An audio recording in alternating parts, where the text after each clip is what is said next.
యోగాతో బరువు తగ్గటం సులభం, కేవలం 30 రోజుల్లోనే.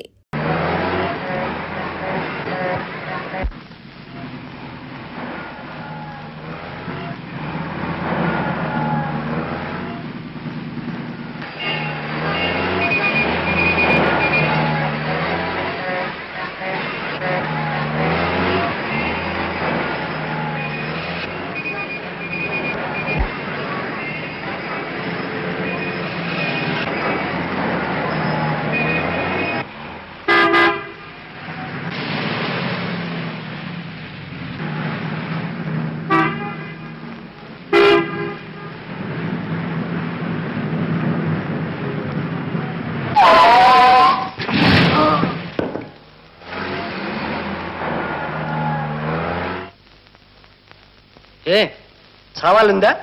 చావాలని అనుకున్నా, కానీ అదృష్టం కూడా లేకపోయింది. మీ కారు బ్రేకుల చలవ.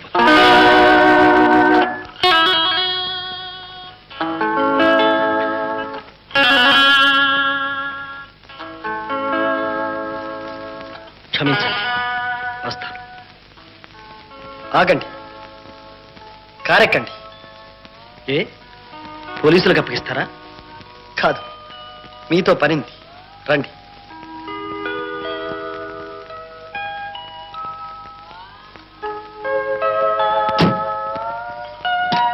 కమిన్.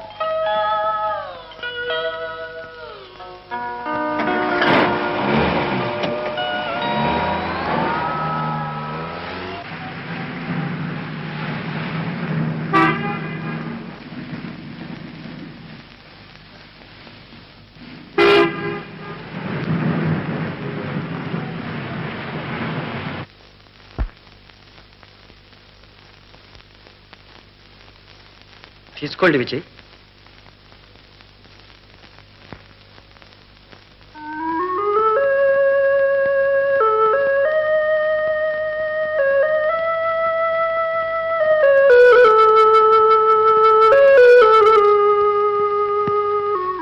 అదేమిటి విజయ్, ఎందుకో బాధపడుతున్నారు? ఏమిటో చెప్పండి ప్లీజ్. మీకు చెప్పినా అర్థం కాని బాధ. అక్కడ ఇంటి దగ్గర మా నాన్న చెల్లెలు కడుపు నిండా తిండి లేక బాధపడుతూ ఉంటే ఇక్కడ నేను విందారగించను. క్షమించండి.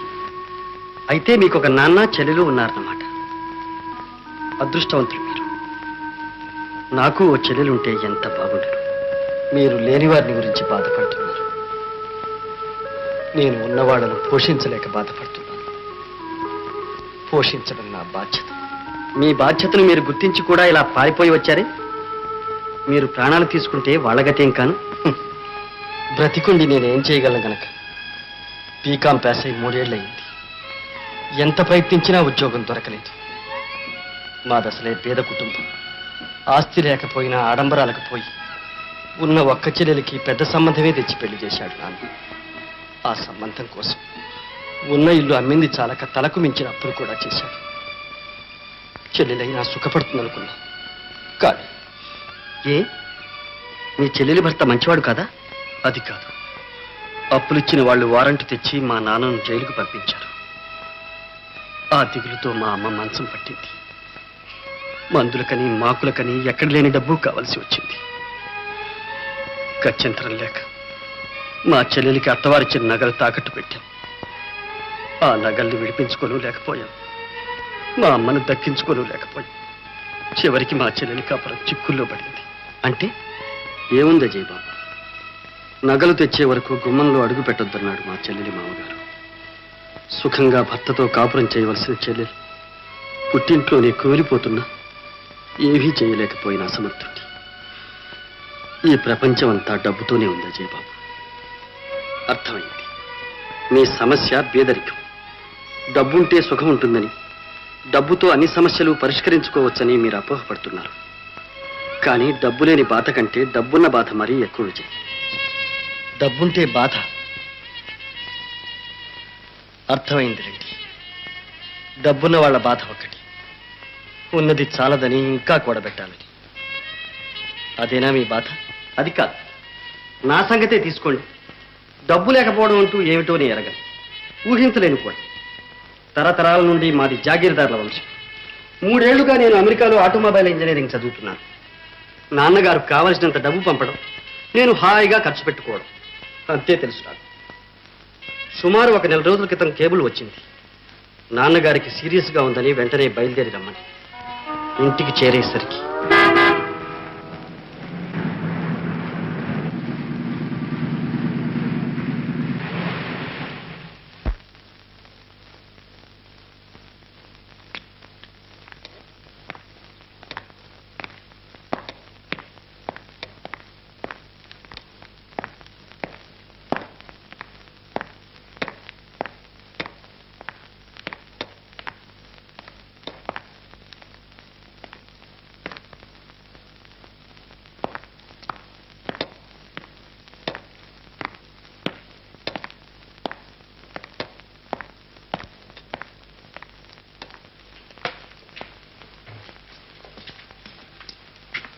అత్తయ్య,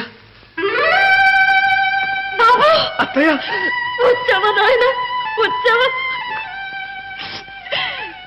అయిపోయింది, అంత అయిపోయింది బాబు. ఇంత చిన్న వయసులో నీకెంత కష్టం వచ్చింది. పనికి మాలిన దాన్ని, కళ్ళు లేని దాన్ని నన్నైనా తీసుకుపోలేదా భగవంతుడు? ఊరుకోండమ్మా, ఊరుకో. తల్లి లేని లోపం లేకుండా చిన్నప్పటి నుంచి అజయ్ బాబుని మీ చేతులతో పెంచారు. మీరే ఇలా అధైర్యపడితే ఎలా? చివరి చూపులకైనా నోచుకోలేని నిర్భాగ్యుడయ్యాను. కాస్త ముందుగా తెలియజేయకపోయారా భానుజీ గారు? జబ్బుగా ఉన్నప్పటి నుంచి మిమ్మల్ని రప్పించాలనే ప్రయత్నించాను అజయ్ బాబు. కానీ మీ చదువు ఎక్కడ పాడవుతుందోనని నాన్నగారే వద్దంటూ వచ్చారు. ఇంత త్వరలో ఇలా ముంచుకొస్తుందని ఎవ్వరూ అనుకోలేదు. 4 కాలాల పాటు నాన్నగారికి సేవ చేయాలనుకున్నాను.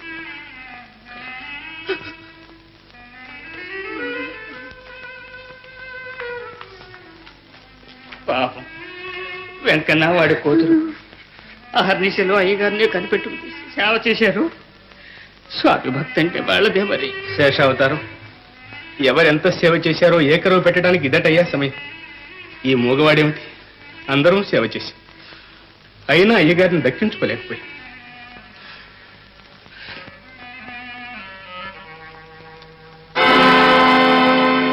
భానుజీ గారు, నాన్నగారి గదికి తాళాలు వేశారే? అత్తయ్య గారు మీతో చెప్పలేదా?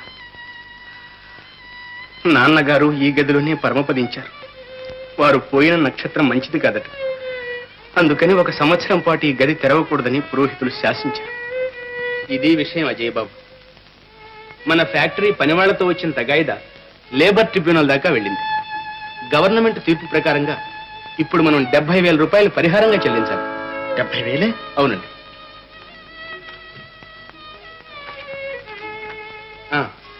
ఇది ఇన్కమ్ ట్యాక్స్ నోటీసు. మొదటి వాయిదా 1,50,000 ఈ నెలాఖరులోగా కట్టాలి. ఎస్, నేను భానోజీరావుని మాట్లాడుతున్నాను. నో, ఈ మాత్రానికి కోర్టులు దావాలు ఎందుకండి? అజయ్ బాబు గారు వచ్చేశారుగా, వారితో చెప్పి సర్దుబాటు చేయిస్తానులేండి. అలాగే. కాంట్రాక్టర్ ప్రసాద్ ఈ మధ్య మన ఫ్యాక్టరీకి కొత్త మిషనరీ సప్లై చేశారు. ఆ బాబతు 60,000 రూపాయలు ఇవ్వాలి. ఇకపోతే ఆగండి. నా బుర్ర వేడెక్కిపోయింది. నేను వింటున్న కొద్దీ మీరు చెబుతూనే ఉంటారు. ఇవాటికి తలనొప్పి. లచ్చి, ఏందమ్మా బాబు గారికి భోజనం వడ్డించమని మీ అయ్యతో చెప్పు.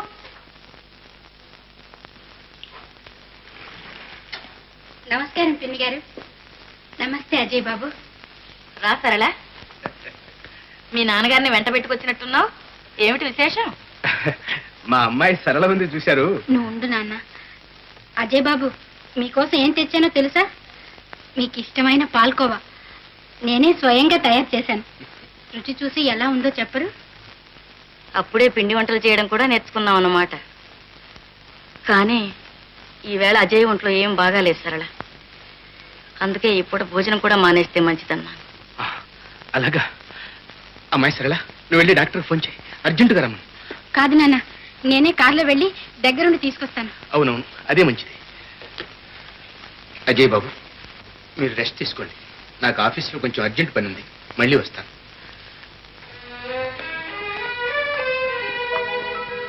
అత్తయ్య, ఏమిటి? ఈ జబ్బేమిటి, డాక్టర్ ఏమిటి? ఏమీ లేదు నాయన, నా భయం నాది. వంశాంకురానివి నువ్వొక్కడే మిగిలావు. ఇంత ఆస్తి ఉంది, ఏ క్షణాన ఎవరికి ఏ దుర్బుద్ధి పుడుతుందో చెప్పలేవు. అందుచేత ఈ ఇంట్లో వెంకన్న తప్ప ఎవరు ఏమిచ్చినా తినద్దు. అంత భయంకరమైన పరిస్థితుల్లో ఉన్నాను నేను. అవును నాయన, డబ్బు పాపిష్టిది, ఎంత పనైనా చేయిస్తుంది. కావలసింది తినడానికి కూడా స్వతంత్రం లేదు. ఎందుకే ఐశ్వర్య? అది నా పరిస్థితి. ఐశ్వర్యాన్ని అంటిపెట్టుకుని ఎన్ని చిక్కులు బాధలు ఉన్నాయో చూశారా? క్షమించాలి, నాకు అర్థం కాలేదు. అలాంటివి కూడా బాధలేనంటారా? కావా? నేను ఇల్లు చేరేసరికి నాన్నగారు పోవడం, నాకేమో ఆస్తి వివరాలు ఏమీ తెలియకపోవడం, ఎటు చూసిన అప్పులు, అంతుపట్టని ఆర్థిక సమస్యలు, ఏ క్షణంలో ఎవరే కీడు తలపెడతారో అన్న భయంతో ప్రాణాలు గుప్పిట్లో పెట్టుకుని బ్రతకడం. క్షణం సుఖం లేదు, క్షణం శాంతి లేదు. అవన్నీ మీరు ఊహించుకుంటున్నవి. అవి ఓ బాధలేనా? నేనే మీ స్థానంలో ఉంటే నిజం. అయితే ఒక్క క్షణం మీరు గమనించే ఉంటారు, మనిద్దరం అచ్చుగుద్దినట్టు ఒకే పోలిగ్గా ఉన్నాం. చూడండి, మన ఇద్దరిలో ఎవరెవరో దేవుడు కూడా పోల్చుకోలేడు. అందుచేత మన స్థానాలు కొన్నాళ్ళు మార్చుకుందాం. నా బాధ్యతలు మీరు మోయగలరో లేదు. మోయలేని వాడిని నేను కాదు, మీరు. పర్వాలేదు, కాయ కష్టం చేసి కలో గంజో తాగుతూ పేదవాళ్ళే హాయిగా కాలం గడుపుతారు. ఈ కుట్రలు కుతంత్రాలు లేని నిర్మల జీవితం వాళ్ళది. కొన్నాళ్ళు అలా జీవించాలి ఇందులో. మా ధనిక జీవితం మీరు అనుభవించి చూడండి. నా పరిస్థితుల్ని చూసి జాలిపడి మీరు అలా అంటున్నారు. కానీ మా ఇంట్లో బాధల్ని మీరు ఒక్కరోజు కూడా భరించలేక పరిగెత్తుకొస్తారని నా భయం. అలాంటి భయాలు లేకుండా ముందే షరతులు పెట్టుకుందాం. ఒక్క ఏడాది గడువు. ఈ లోపుగా మనం ఏమైనా సరే స్థలాలు మార్చుకోకూడదు. అలా అగ్రిమెంట్ రాసుకుందాం. సరేనా? ఏమిటి ఆలోచిస్తున్నారు? సరే, అలాగే చేద్దాం. ఇది ఒక పరీక్ష. ఇందులో ఎవరు నెగ్గుతారో చూద్దాం. అయితే బాత్రూమ్కి వెళ్ళి స్నానాది కానివ్వండి.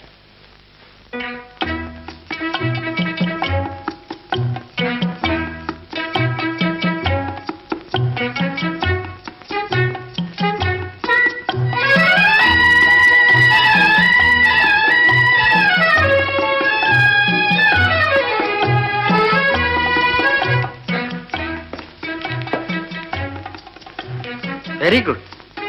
కానీ చిన్న అడ్జస్ట్మెంట్.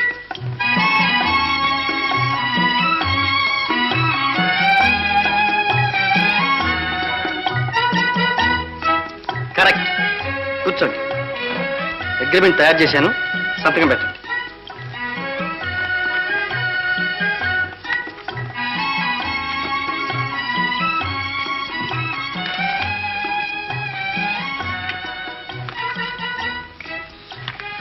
ఇప్పటి నుంచి మీరు అజయ్ బాబు, నేను విజయ్ కుమార్.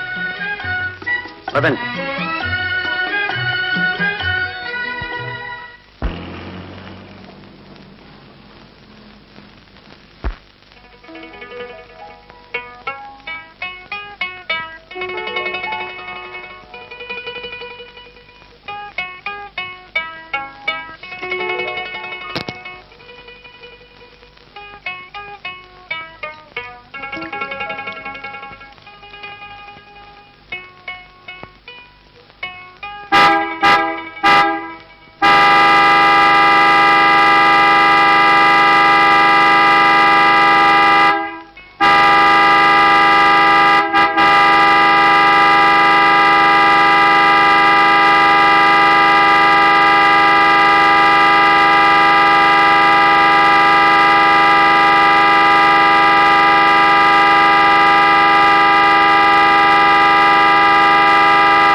कौन है तू?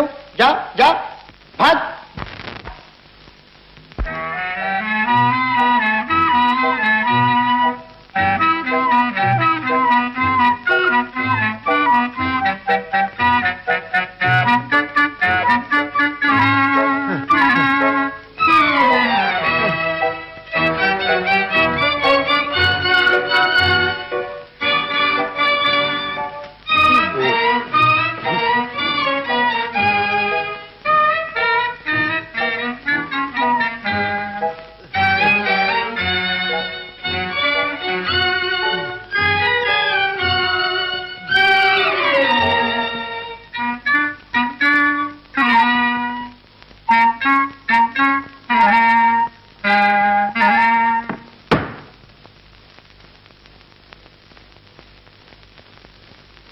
And for more videos, Please subscribe to iDream. Please subscribe to iDream. Please subscribe iDream. And please subscribe to iDream. For more videos, subscribe to iDream. please like, share and subscribe to the channel. Congratulations, iDream. Subscribe to iDream. Subscribe to iDream. So subscribe to iDream Media. iDream ki iDream team అందరికి huge congratulations. Please subscribe iDream Media. Please subscribe to iDream. Subscribe iDream. Please subscribe to iDream. iDream అంటే నా కళల ఛానల్ను subscribe చేసుకున్న నోరు తిరుగుతలేదు, మీరైతే గంట గుర్తు కొట్టండి. For more such videos, please subscribe to iDream. Subscribe to iDream. Please subscribe to iDream. Please subscribe iDream Media. Please do subscribe to iDream. Please subscribe to iDream Media. For best entertainment and information, please subscribe iDream. And don't forget to subscribe to iDream.